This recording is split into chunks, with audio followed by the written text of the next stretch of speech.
Hello and welcome to this month's drawing tutorial. This month I'm going to show you how to draw a straightforward, forward-looking portrait in charcoal. So this is a closed-mouthed young lady. The first step to making a super realistic portrait is to be easy on yourself and make an exterior grid. A grid on the outside of the reference material and a corresponding grid on your drawing paper will help you to match up the major points of the drawing, and especially if you're beginning, it will help you to have some more success versus guessing at the placement, the size, the positioning of everything and making, trying your best to get all of those correct relative to each other. So the grid is my first starting point with all of these drawing tutorials, and it should be yours too. To make a grid, just measure the length and width of your reference material. Notice that I took it in a little bit because there's a lot of dead space around her. I don't need all of that. And I just wanted to make it just a little bit more simple, so I hacked it off at 6 inches. Then measure the length as well, or the height, and that is 7 inches. After measuring, divide it into even increments. So I have 1 through 9, top and bottom, and then I've labeled the side increments A through I. I got those by dividing the length and the width in half, then half again, and then half one more time. However many increments you decide to give yourself, just make sure that it's the same from top to bottom, and then make sure that your sides are the same. And then most importantly of all, make a corresponding grid on your drawing paper. And you can make your grid on your drawing paper as big or as small as you want it to be, as long as it's proportional to the original reference. If it's not proportional, then your guidelines aren't going to match up and your grid will be worthless. So the original reference is 6 by 7. My drawing reference, my drawing rectangle here is 6.5 by 8.75. Then I divided the top and bottom into 9 segments the same way that I did on my drawing, and top and bottom, side to side, left and right, A to I, just like the original reference. So that now I have an easy way of determining where the bottom of the chin is, top of the head, etc. Let's go there slowly though. I'm going to use a drafting tool known as a triangle to help me put these down accurately. So always start with your largest shapes. Use your triangle versus just a regular old plain Jane ruler, because the triangle will make sure that you're measuring straight. I'm going to start at the top of her head here. She has a messy ponytail, so I'm just going to do my best. It's a little after the B. Then I think I'm going to mark down where this hairline should go, and that's almost exactly on the D. Bottom of the chin. Notice I'm saving myself some time and I'm putting all of these marks in at once. And once you have them drawn on your reference paper, then you'll remember what they refer to, so that kind of simplifies life. I'm also going to do the side of the face, using now the top of the grid to keep my lines nice and straight. So this is the most exterior line, then I go into the side of the face, this line. I'm keeping my lines nice and light because I know I'm going to want to erase them if they get in the way of my drawing. Okay, so now I've graphed out basically a box that the head falls in, and I can find those same points on my reference material or on my drawing paper because of my grid. So I'm going to put down the triangle right after the B, and then whoop, just really lightly. I'm not even pressing with my pencil. Bottom of the chin is almost exactly on H, and then almost exactly on the 3. for this side. Okay, so now I have a similar box, and within that box I can start to draw the shape of the head. So really lightly, holding the pencil at the back, I'm going to sketch in this face. Oh, also pretty important guideline to note is the middle of the face. So if I put my ruler right between the eyes, then I see that the middle of the face is right at 5.5. So let's make just a light guideline for that. Then continue sketching in the large shape of the face, which is very oval. And then any lines that bisect the graph directly, like down here at the neck, are easy to see and easy to put in accurately. Okay, sketching in, and then bottom of the ears are about at down here, and top of the ears I see about here, top of the ear E-ish, and voila, just like that, I am already done with an accurate outer sketch of the head. Now I'm going to erase those guidelines that I'm not using anymore. Now, let's do the same kind of trick to place the eyes, nose, and mouth. Line up top of the eyes, extend, bottom of the eyes, bottom of the nose, top of lips, and bottom of lips. And take it to the graph, E and third. So the top of the eye should be about here. Bottom of the eyes should be about here. Bottom of the nose should be about here. Top of the mouth about here. Bottom of the mouth about here.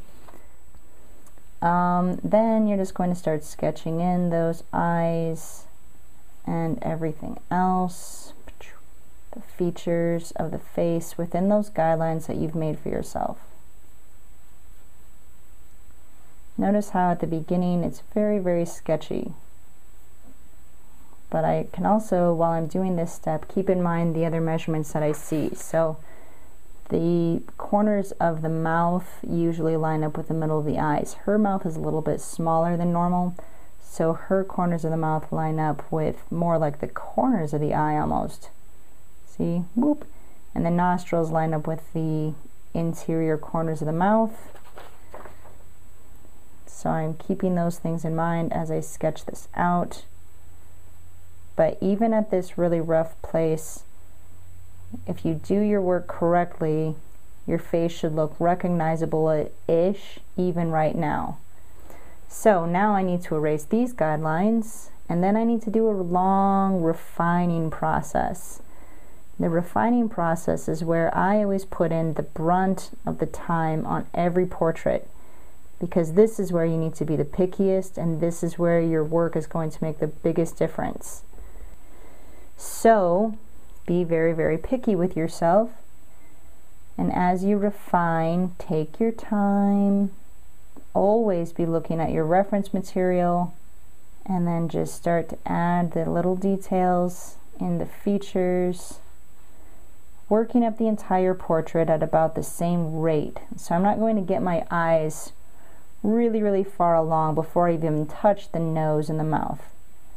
Right, I want everything to develop at the same rate, because that way I can see better how the features balance each other, and I can make corrections as I go along. So let me take this off camera, and I'm not going to do a lot that you'll miss out on, but I'm just doing this refining phase, and as soon as I am pleased with my features, I'll come back and we'll start the base tone of the skin. When you've drawn your features to the point where you're satisfied with them, you're ready to move on to the base tone step. And before you put down that base tone, I'm going to indent a few of these flyaway hairs. I'm using a stylus here. To indent the flyaway hairs, I'm just indenting the paper, and these are going to show up as white hairs after the tone has been added. But you need to do this step before any tone is down, or it won't show up. And you don't need to go too crazy with them, just a few to accent the realism in the hair. Then you're going to hold your charcoal pencil at the tip, like the back end tip, and stroke across very, very softly, not scribbling, but just using smooth back and forth motions like this to fill in all of the skin tone. Do this over everything that has skin. Really important to do this step lightly so that everything blends away without too many pencil marks. Once that base tone is down, use a clean chamois cloth. Then I'm just going to wrap it around my index finger and then make circle strokes to blend all that skin tone nice and smoothly. Try to work around the features so you don't just wipe them out. Once you've blended your skin tone all smooth, you might see that some of your lines got really light, so you need to bring them back out with a charcoal pencil.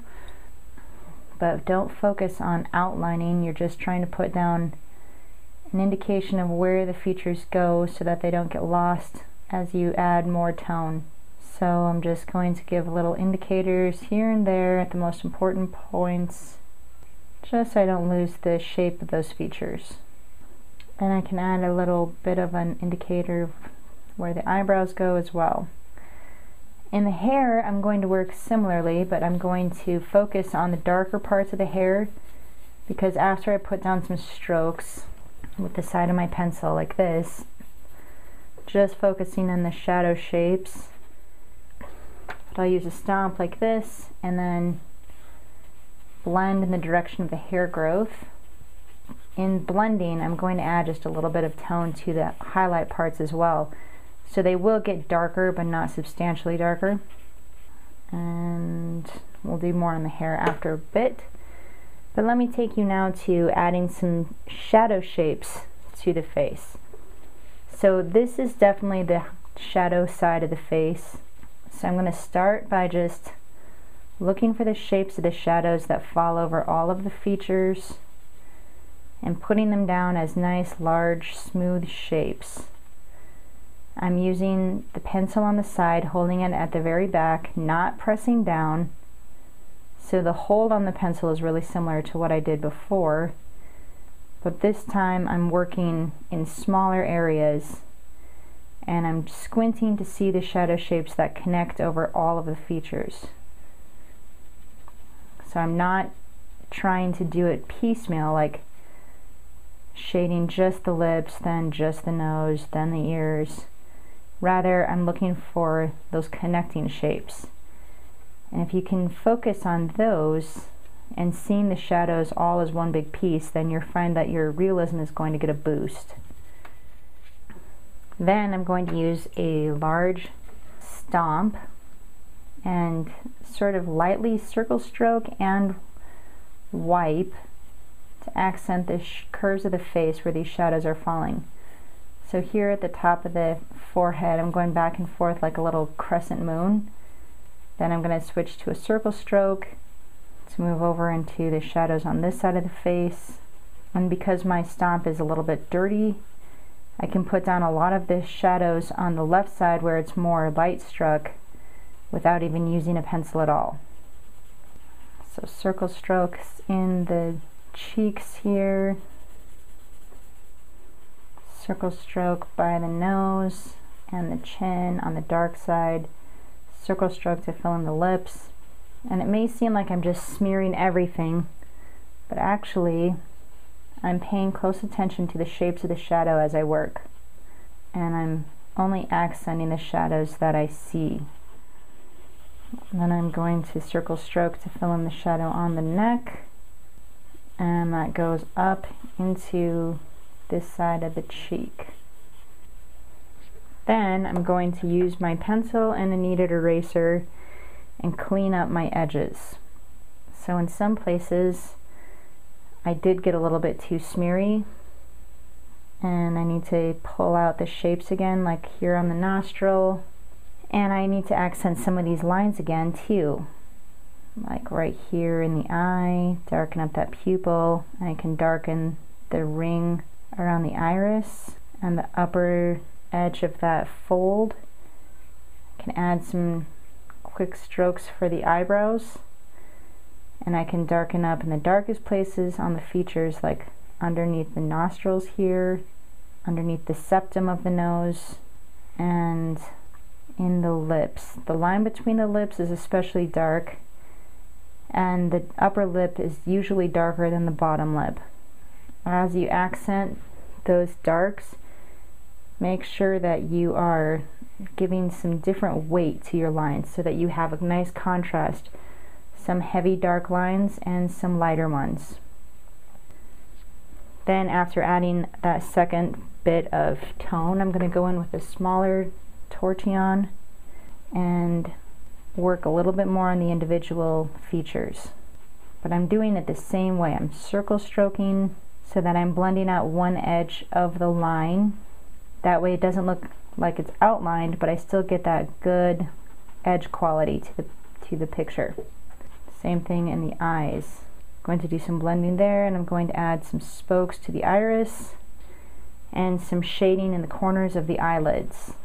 So let me do the same work on this side of the face, then I'll come back to you and I'll show you how to add another layer of details and move on into the hair. Alright, I've done just a little bit of work outlining the features on the left side here. So now let me show you how to add some more shadows. And we're also going to do a little bit more work in the eyebrows because they really do add a lot of character to the face. So just short strokes in the direction of the hair growth. We'll fill that in on this side as well. I always like to do my boundaries first. So draw the lower line, then the upper boundary, and then fill it in. Otherwise it's very, very easy to get the eyebrows too thick or too thin or going at the wrong angle. And if I start to add a little bit more of the hair on this side with that shadow, then I can better determine the shape of the face. So everything works together on a portrait. The shadows in one place help to determine the shapes in another place, and the shadows all connect together so that you should be able to see large shapes of shadows and shapes between the shadows. Now let's blend these shadow shapes a little bit more. I'm going to use a stomp that's been used, and that will help me to put down some tone here on the eyelid and then in the large areas around the eye. And then I can go over to the side of the nose, circle stroke the soft shadow that I see there. You can go into the hair a little bit, you can go into the ears. Very good. Now, get your kneaded eraser and reshape things where this blending's pass might have muddled them up a little bit.